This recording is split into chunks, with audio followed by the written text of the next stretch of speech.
Bon, est-ce que je sais encore faire un petit peu de montage? Hop, clac, voilà, à droite, à gauche. Eh bah c'est parfait, on est parti. Le Sturistradamus de WWE SummerSlam qui se tiendra dans la nuit du samedi 3 au dimanche 4 août 2024 à 1h du matin en direct et en exclusivité sur le WWE Network si vous êtes en Europe, depuis le Cleveland Stadium de Cleveland dans l'Ohio. Et justement, on a à Cleveland le host de cette belle soirée, quelqu'un qui n'a plus véritablement de programme depuis qu'il a perdu les championnats par équipe, c'est le Miz. Ça m'aspire uniquement à bon moment de divertissement parce que le Miz dans ce rôle-là, il est plutôt pas mauvais. Est-ce que ça développera quelque chose de supplémentaire pour sa personnalité et le rebâtir quelque part dans la carte, hein? Un petit turn, hein, un petit turn, ce serait quand même le Miz béga girouette, hein? Un coup il est heel, un coup il est face, un coup il est... le nouveau Big Show. Pour l'instant, il n'en est rien. On va parler de cette carte, parce que SummerSlam, l'événement le plus chaud de l'été, et en termes de chaleur, oui, j'ai pris quelques petits jours off au cours du week-end, parce que j'étais du côté de Fougères pour le show Rix Catch. Il y a des images du show qui débarqueront prochainement sur la chaîne YouTube de Rix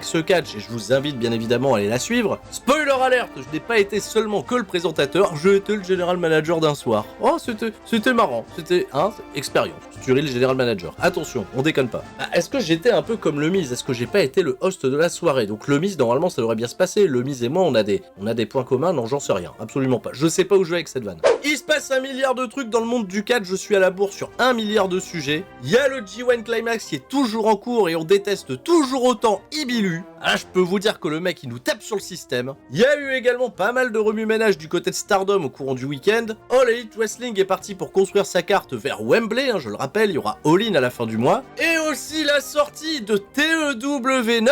Et oui, TEW9 qui sort officiellement en version complète, payante, le 3 août 2024, en même temps que SummerSlam. Il y a déjà une version d'essai qui est sortie la semaine dernière. Et je vous ai fait sur la chaîne secondaire une petite vidéo découverte où je vous présente rapidement quelques-unes des plus grosses nouveautés. Tout ça, vous prenez un petit paquet parce que j'adore parler de catch, j'en parlerai demain soir en live sur twitch.tv/Turi316 à partir de 20h. Voilà, maintenant on parle de SummerSlam, on parle de la carte. 7 combats annoncés. Ah!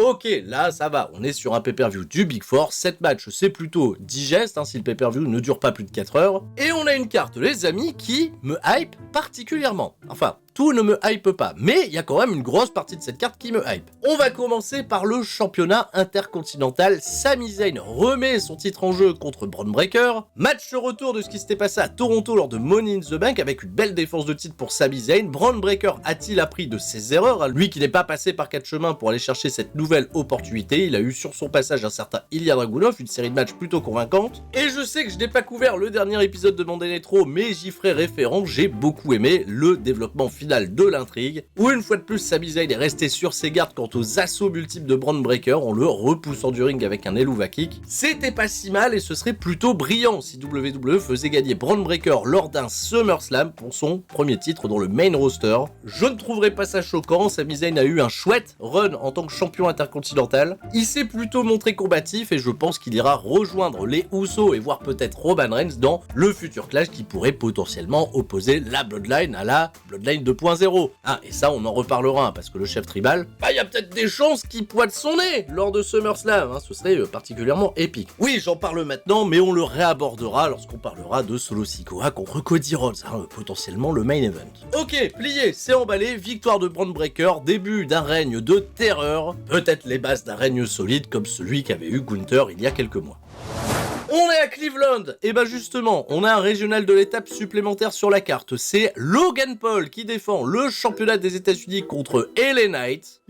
Ce match qu'on avait potentiellement espéré pour WrestleMania arrive à SummerSlam, une belle affiche, la construction était décente, honnête. LA Knight, ça fait quand même depuis quelques semaines qu'il court après Logan Paul, il l'a forcé à obtenir son title shot. Logan Paul l'a pas véritablement pris au sérieux, il a dit qu'est-ce que c'est que ce gars, c'est juste des catchphrases, c'est du réchauffé. Et il y a ce côté totalement détestable qu'incarne Logan Paul puisqu'il est clairement ce que les fans ne veulent pas, à savoir un champion part-timer qui, et oui, il est vrai, a le règne de champion des États-Unis le plus long depuis ces 10 dernières années avec seulement 2 défenses de titre. Hein, 2 défenses de titre. C'est ce que vous allez dire, hein, le championnat intermédiaire, le championnat des États-Unis, on aimerait le voir un peu plus souvent défendu, notamment en weekly. Alors je ne vais pas y aller par 4 chemins, je vais prédire une victoire de LA Knight. Yeah. Mais attention WWE, je veux pas d'arène de la pitié, hein, c'est pas juste on lui donne la ceinture pour le remercier pour tous les services rendus à la nation. Non, non, WWE SmackDown, ils ont clairement besoin de consolider cette mid-card hein, qui leur fait énormément défaut depuis quelques mois. De l'attraction, de la compétitivité. Il y a plein de noms intéressants à faire feuder autour de LA Knight comme Carmelo Hayes, Andrade, Baron Corbin. Donner de la présence à ce championnat intermédiaire au sein de la division bleue, comme ça les choses seront peut-être un peu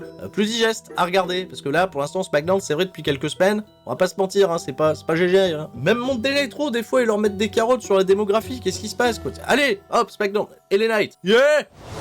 Bon, j'ai besoin de me redescendre, là, j'ai besoin de me calmer, parce que je parle vite, là, depuis tout à l'heure, oh là là. En plus, il fait chaud, vous avez pas vu comment il fait chaud? Bah, ça tombe bien, vu qu'il fait chaud. Le championnat World's Women défendu par Liv Morgan contre Rhea Ripley. Une affiche éminemment anticipée depuis même la blessure de Rhea Ripley, hein, elle retombe à point nommé. Liv Morgan, elle a été beaucoup construite pendant l'absence de Rhea Ripley, avec cette intrigue autour du Judgment Day, de Dominic Mysterio, de Finn Balor. Attention, il va y avoir des swerves dans ce match. Je m'attends pas, je vous le cache pas, à une qualité in-ring totalement sensationnel, hein. Liv Morgan contre Rhea Ripley, quand je regarde sur le papier, quand je regarde également la différence de gabarit entre les deux femmes, je me dis, c'est peut-être un petit peu déséquilibré. Surtout que Liv Morgan, elle est pas dans sa position habituelle, elle fera pas face d'underdog, tout ce que les gens vont vouloir, c'est que Mamie la corrige une bonne fois pour toutes. Bon, alors, place à, oui, ce que WWE fait de mieux en ce moment, l'overbooking. Quelle sera la loyauté de Dominic Mysterio qui s'est clairement réaffiché, réétabli aux côtés de Rhea Ripley, trahissant de ce fait l'amour potentiel que pouvait avoir Liv Morgan envers lui. Je parlais de Finn Balor, mais Finn Balor, on le sait, hein, il est sauce, hein, le mec. Hein. Oulala, j'en ai parlé dans tous les récaps, Finn Balor, attention. Est-ce qu'on n'est pas au cœur d'une incroyable intrigue qui fera split le Judgment Day en 2 parties, avec d'un côté Rhea Ripley, Damian Priest, hein, lui qui est clairement devenu babyface, et de l'autre Finn Balor, JD McDonough, Liv Morgan. Et si ça se trouve, Dominic Mysterio, lui aussi s'est fait manipuler, donc on verra peut-être dans aucun des clans, hein, lui ça sera peut-être juste le grand perdant de toute cette intrigue. Est-ce que Liv Morgan était sincère? Est-ce qu'elle le manipulait réellement? Attention WWE, ceci dit, à ne pas trop nous en donner, hein. On peut nous donner déjà un certain élément qui fera avancer l'intrigue, hein, comme la trahison de Dominic Mysterio, mais peut-être pas tout nous dévoiler, laisser un petit peu le temps, laisser suspense continue de grimper petit à petit. Quand même, le Judgment Day, c'est un clan qui existe depuis près de 2 ans. Si ça doit se finir en apothéose. La Bloodline, ça a duré plus de 3 ans, on a terminé ça sur le plus grand stage de tous les temps, à WrestleMania 40. Alors le Judgment Day, même si c'est pas la Bloodline, autant bien faire les choses. Je prédis une victoire de Liv Morgan, de ce fait totalement crade, avec des interventions extérieures. On continuera de développer l'intrigue, de donner d'autres rencontres à ces deux femmes pour pourquoi pas arriver à un grand pinacle au Survivor Series, voire même pourquoi pas au Royal Rumble. C'est vrai que ça peut durer longtemps cette affaire.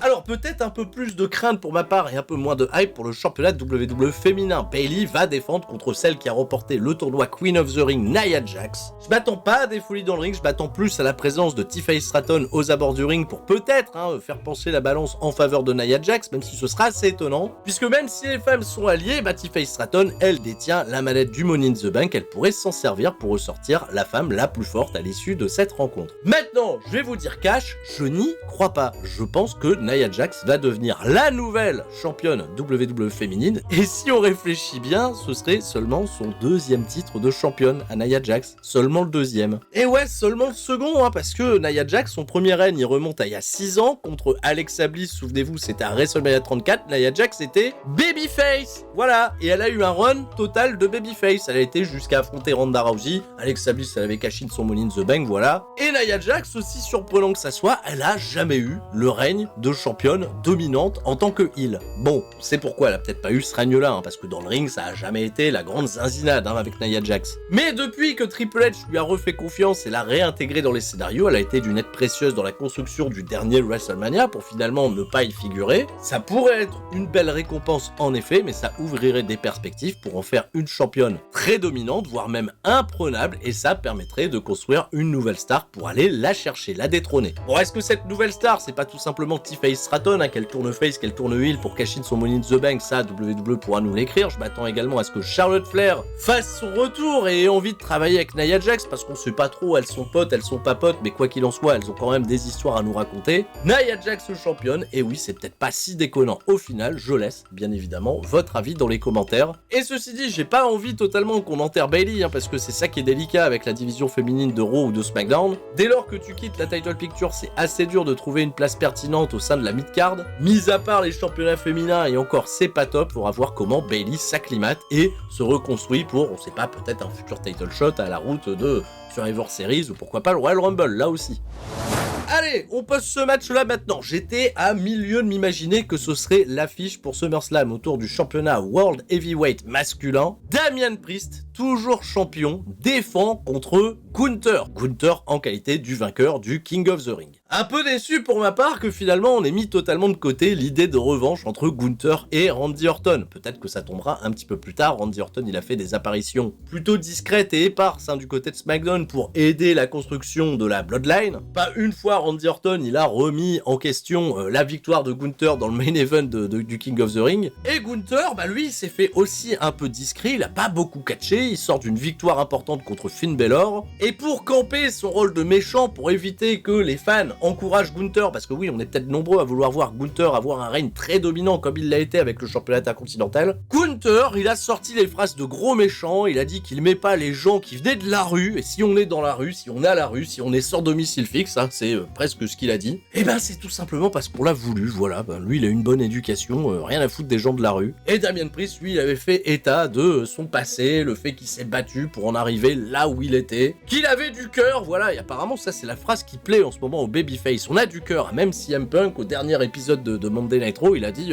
moi, j'ai peut-être pas la taille, j'ai peut-être pas la force de Drew McIntyre, mais j'ai du cœur. Bon, alors, Damian Priest aussi, il a du cœur. Et Gunther, lui, le cœur, il s'en fout, il en a pas dans son jeu, c'est à tout pic, hop, belote, rebelote et 10 de der. Même si c'est vrai que le règne de Damian Priest, il a montré quand même pas mal de belles choses, que le personnage qui a évolué de son statut de heel opportuniste à celui d'un babyface combatif, bah c'est le genre d'histoire que j'aime beaucoup à la WWE, il a quand même la taille, le talent, la personnalité, moi j'aime beaucoup Damian Priest, il a été super en tant que champion, mais je n'imagine pas un instant WWE casser la dynamique de Gunther à ce moment précis. Et surtout au vu de ce qui se passera peut-être dans le combat avec Rhea Ripley et Liv Morgan, la dynamique du Judgment Day risque de totalement prendre une nouvelle dimension. Je pense que Damian Priest aura, bah oui, dans les semaines à venir, d'autres chats à fouetter. Gunther champion, ça laisse de grandes opportunités pour aller feuder derrière avec les trois personnes dont on va parler tout à l'heure, Seth Rollins, Drew McIntyre et CM Punk, ou pourquoi pas un nouveau Sami Zayn, ou pourquoi pas Ilya Dragunov, un match qu'on rêve tous de voir. Je rappelle que le prochain événement c'est Bash in Berlin, et que Gunther, s'il arrive là-bas en tant que champion, ça risque d'être un sacré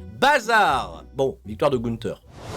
Seth Rollins est heureux, il a été volontaire, il l'a dit au dernier Monday Night Raw, il est tellement heureux d'être l'arbitre du combat qui va opposer CM Punk à Drew McIntyre. Alors si je reviens en arrière, si je reviens au mois d'avril, probablement Drew McIntyre contre CM Punk, c'est mon programme préféré à la WWE, vraiment. Pourquoi? C'est simple, Drew McIntyre, il a totalement joué sur le potentiel toxique de CM Punk au sein d'une compagnie de catch. Et il s'est très bien servi des réseaux sociaux pour toujours appuyer là où ça faisait mal. Dernier succès en date, la fameuse photo avec Jack Perry que Drew McIntyre a supprimé 20 minutes après l'avoir posté, après avoir écrit « C'est une vraie photo, pleure-nous une rivière ». Vous n'êtes peut-être pas sans savoir que la raison pour laquelle CM Punk a quitté All Elite Wrestling, c'est suite à une bagarre avec ce Jack Perry pris en photo avec Drew McIntyre. Le spot de la vitre, c'est une vraie vitre, pleure-moi une rivière, tout ça, je vous laisserai aller vous documenter si vous n'avez pas toutes les refs. Mais Drew McIntyre me régale. Bon, Drew McIntyre contre CM Punk, c'était pas le plan de base pour WWE, ça on le sait, c'était documenté, c'était sourcé, c'était normalement prévu pour Seth Rollins. Ce qui s'est passé, c'est que Seth Rollins était également impliqué avec le programme de la Bloodline. CM Punk de son côté s'est blessé lors du Royal Rumble, il a été blessé par qui? Il a été blessé par Drew McIntyre. WWE y a vu une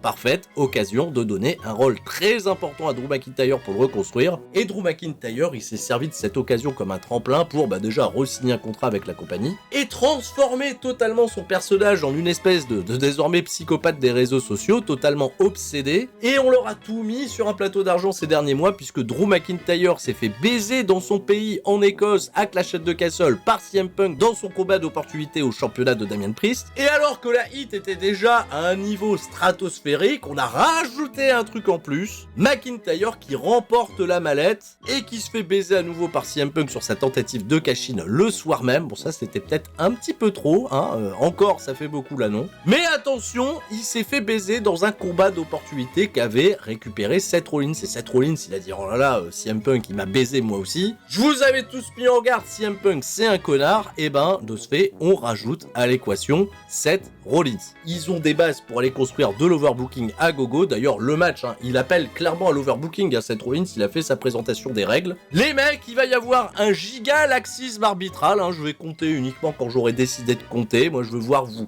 casser la gueule, vous défoncer. Il n'y aura aucune impartialité de ma part, je vous le dis cash. Bref, WWE, il nous allume directement la poudrière et après vous en faites ce que vous voulez. Bon voilà, ça c'est mon problème, hein, c'est que ça va résoudre aucun conflit entre Drew McIntyre et CM Punk. On aurait eu un match, peu importe qui le gagne, on serait peut-être passé à autre chose. Maintenant avec Seth Rollins qui se rajoute à l'équation, je ne sais pas jusqu'où tout ce bordel va dériver. Et c'est ça aussi qui m'inquiète, c'est tant que les trois là ils s'occupent à trois, bah il va affronter qui Gunther pour défendre son titre là s'ils sont tous occupés. Ou alors on est reparti pour un tour, Seth Rollins il va avoir son opportunité contre Gunther à Bash in Berlin et CM Punk il va venir lui priver son opportunité? Non, évidemment, j'espère que les conflits vont se résoudre au moins un minimum, mais j'y crois pas. Hein. Ah, Seth Rollins, c'était peut-être le truc en trop. Ah, je sais pas. Dites-moi ce que vous en pensez dans les commentaires. J'ai du mal à planifier quoi que ce soit. Je vois pas à qui pourrait profiter une victoire. J'ai l'impression que Seth Rollins, il a gagné le match alors qu'il concourt même pas dedans. J'ai pas envie de porter la poisse à qui que ce soit. J'ai pas envie, certainement pas que CM Punk se reblesse à nouveau. Je ne sais pas du tout quelles sont les conditions de son contrat. Je ne sais pas si un CM Punk à 100% va catcher en weekly ou s'il va occuper ce rôle de part-timer qui de ce fait, grâce à sa blessure, bah il l'occupe déjà plutôt pas mal. Pronostic! Puisqu'il faut bien pronostiquer, je vais pronostiquer une victoire de Drew McIntyre avec bien évidemment une couille en provenance de Seth Rollins. De ce fait, McIntyre, il a ce qu'il veut et on part vers Rollins, CM Punk et démerdez-vous. Hein, je ne sais pas jusque quand, je ne sais pas jusqu'où. Jusque Netflix, voilà, jusque Netflix. Bon, bref. Enfin le main event. Vraiment, oui, ça risque d'être ça le main event. Hein. Ah bah oui, ça risque d'être le main event, surtout si on veut que l'événement qu'on attend depuis le mois d'avril se produise, à savoir le retour du chef tribal, Roman Reigns. Pour l'instant ça va, les Dirt Sheets ils en parlent pas trop, hein, y a pas de rumeurs, il a pas été aperçu à l'aéroport. Cody Rhodes défend le championnat contre Solo Sikoa, un Solo Sikoa qu'on a construit fort. Oulala, il a été construit fort, paraît-il. Puisqu'il défonce tout l'entourage de Cody Rhodes, il défonce Cody Rhodes, il a Jacob Fatu qui est trop fort à ses côtés. Hein. Par contre, si le match là, il n'y a pas de disqualification ou il y a un ref bump, Jacob Fatu, il a juste à faire un Samoan drop et Cody Rhodes, il perd tout. Hein. Il perd son âme, il perd son titre, il perd absolument tout. Jacob Fatu est trop fort. Bon, vous l'aurez compris, on n'a peut-être pas construit la Bloodline 2.0 la plus forte du monde, on a juste construit Jacob Fatu très très fort. Solo Sikoa, il peine encore à convaincre. Il a un in-ring qui est pas forcément des plus exceptionnels. Moi, je trouve qu'il a quand même une sacrée présence. Mais est-ce que c'est suffisant pour la chose que les fans fantasment depuis le mois d'avril, à savoir le retour de Roman Reigns et une reformation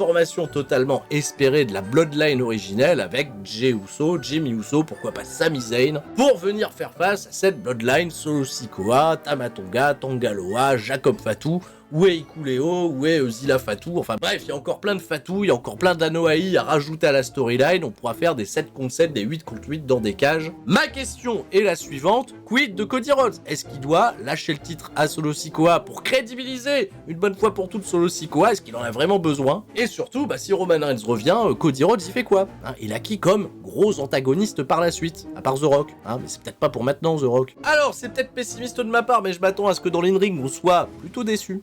Ah, je m'attends pas à des folies. Si le match est en position de main event, ça donnera un gros indicateur quant à l'apparition potentielle de Roman Reigns. Et si Roman Reigns n'apparaît pas, bah, je vois pas autre chose qu'une victoire de Solo Sikoa à la fin. Hein. Le règne de terreur, hein, oulala. De ce fait, ma prédiction est la suivante et restera définitive. Si Roman Reigns apparaît, Cody Rhodes conserve son titre. Si Roman Reigns n'apparaît pas, Solo Sikoa devient champion. On se donne rendez-vous, bien évidemment, dans la nuit de ce samedi à dimanche pour regarder ça en direct, un live react. Pas de SmackDown recap, je m'en excuse, hein, je reprends petit à petit le rythme et il y aura bien évidemment le qu'est-ce qui s'est passé de SummerSlam. Et puis notre programme, c'était un plaisir de vous retrouver. J'espère que vous allez passer un excellent mois d'août, un très très bon SummerSlam à toutes et à tous pour le deuxième plus grand show de l'année, très certainement le plus grand show de l'été. C'était Sturi et restez forts. Ciao, bye bye.